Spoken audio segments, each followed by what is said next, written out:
Mujuti kay dagog utang. Martes nagplano nga mo ka-advance.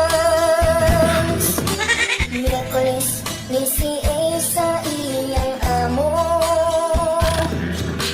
Huwebes nangutang og sigarilyo. Bernis gakatol ang iyang ulo. Kay gikas paway shampoo giuna mang bisyo.